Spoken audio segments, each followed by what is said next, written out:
This is a paper that I have written. If you don't know, my name is Jonathan Collins. If you don't know that by now, I'm a PhD student at Charles and Loudoun University, and I really wanted to look at the emotional elements or this kind of emotional belonging that we see in far-right online social media space.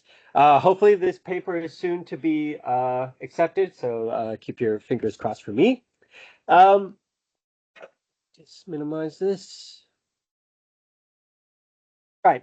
So for my PhD research, and this is really where this paper came out of, I noticed very early on, and it might not be surprising to you, that a lot of research on the far right is very much fixated on the kind of hate-filled outputs that these groups create. Um, and that is all well and good, and I think that is a super important dimension to researching the far right, obviously. But I found using ethnography and using this kind of experiential methodology that that's not the kind of end all be all to far right online activities, far right online behavior. Rather, that we need to understand the behavioral dynamics on alt tech research, giving a more kind of holistic approach to the phenomenon. At the same time, there's really a very minimal theoretical contributions on this idea of belonging and the idea of emotions when it comes to far-right online space. I'm specifically looking at Gab Social, looking at alt tech. For those of you who don't know, alt tech is this kind of breakaway movement or countercultural movement that occurred in around 2015, 2016, with the deplatforming of a lot of far-right users and a lot of far-right content, where they started to form their own social media platforms, their own kind of affordances that mimicked a lot of the big tech, while also allowing for this kind of unmoderated content or very lax moderated content. So I specifically am looking at, or was looking at, how do emotional processes of attraction and attachment manifest within the far-right online space, Gab Social. In terms of my methodology and data, like I said, there is really a lack in theoretical kind of contribution when talking about emotions, when talking about belonging, when looking into these spaces.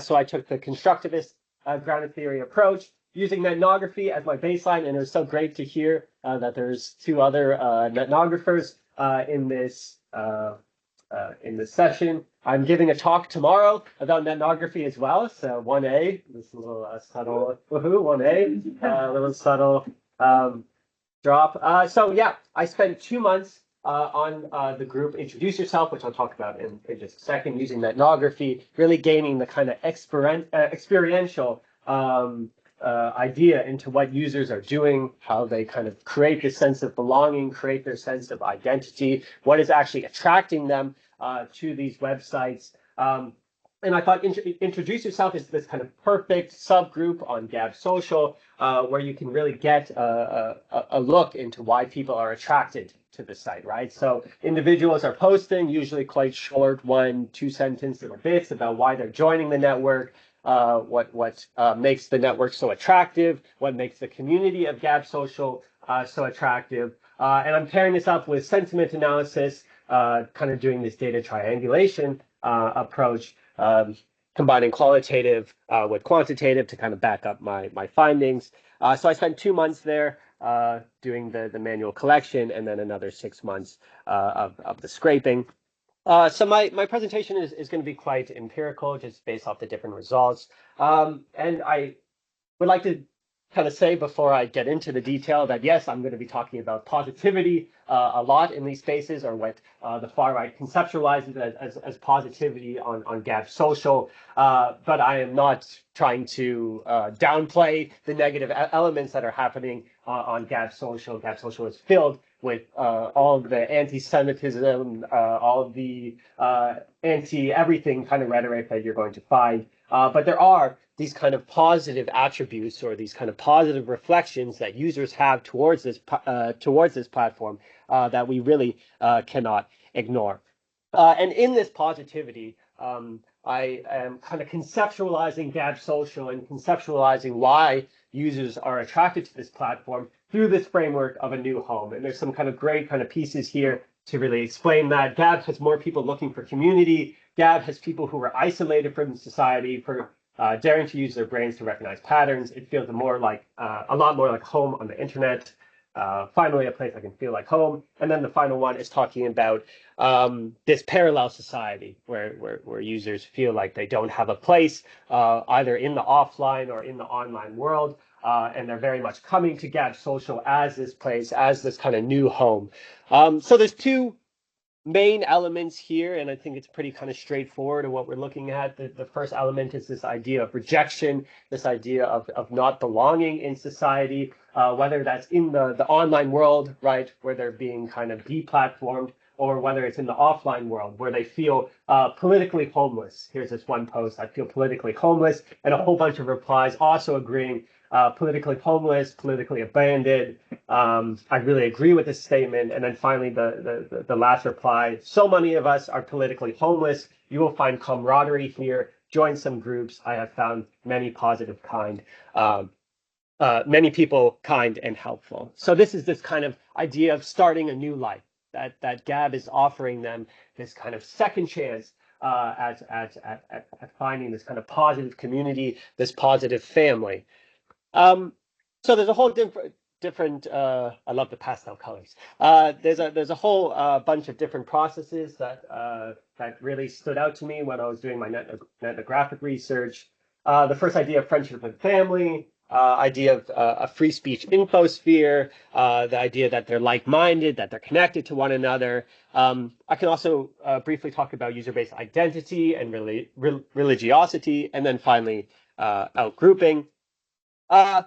So when talking about the kind of benefits that users kind of have or they feel towards Gab Social's community and the platform itself, a lot has to do with friendship and community, right? A lot of these individuals feel like they're ostracized from their real world family, and they come to Gab Social because it's an immediacy behind the connection, right? All you have to do is post one line on G, introduce yourself, and you feel like you're part of the family. Hello, Gab fam. I am new to this community. Gabbers are like a family. We don't always agree, but we will always have your back if you show respect.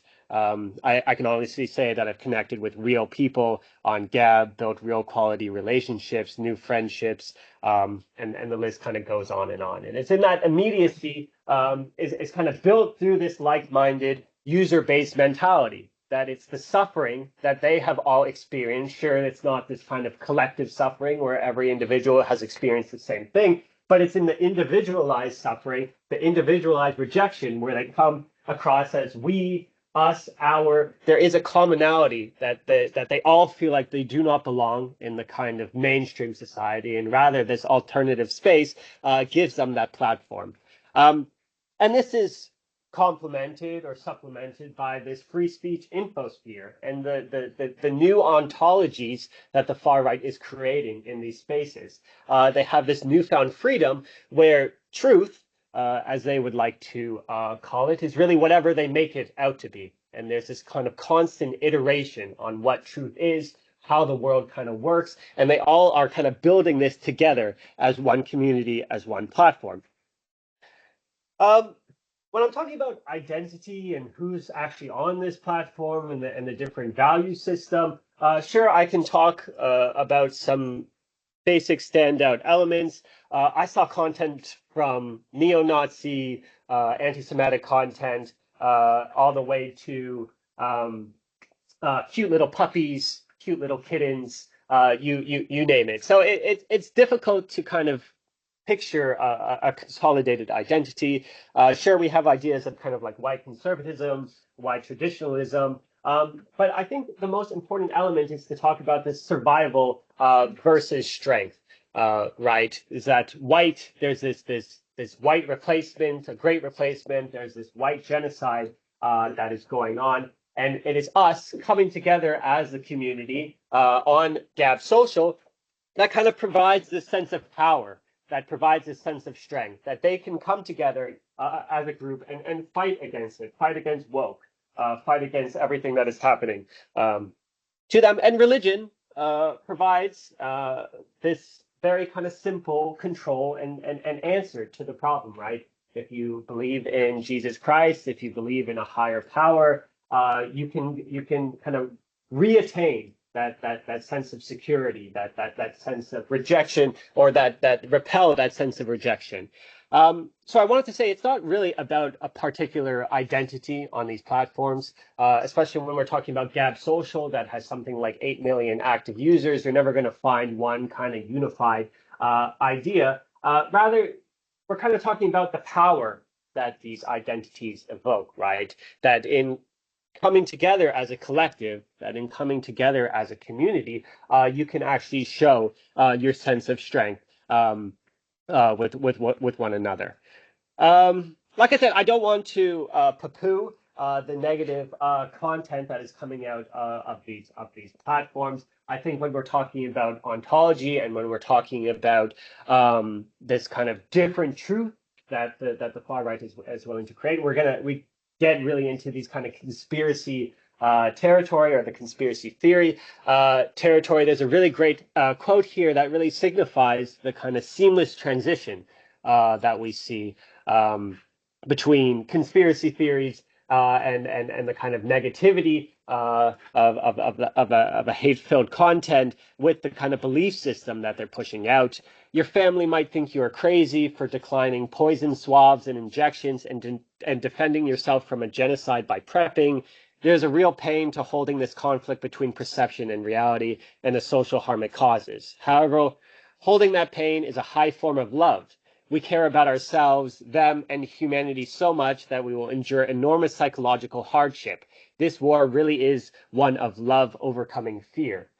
So they're anti-vax in this scenario. They're anti-vax because they care, not only for their own kind of movement, not only for the Gab social movement, but for the whole of society, which is really quite fun. And I think it's also important to note that negativity within these spaces, in the kind of heteronormative sense, or the way that the conventional way that we experience negativity, may not be the same way that the far right experiences what is negative, what is positive. And there's a couple of positive community building practices, which I'll show in the next couple of slides, that really kind of underpin that comment.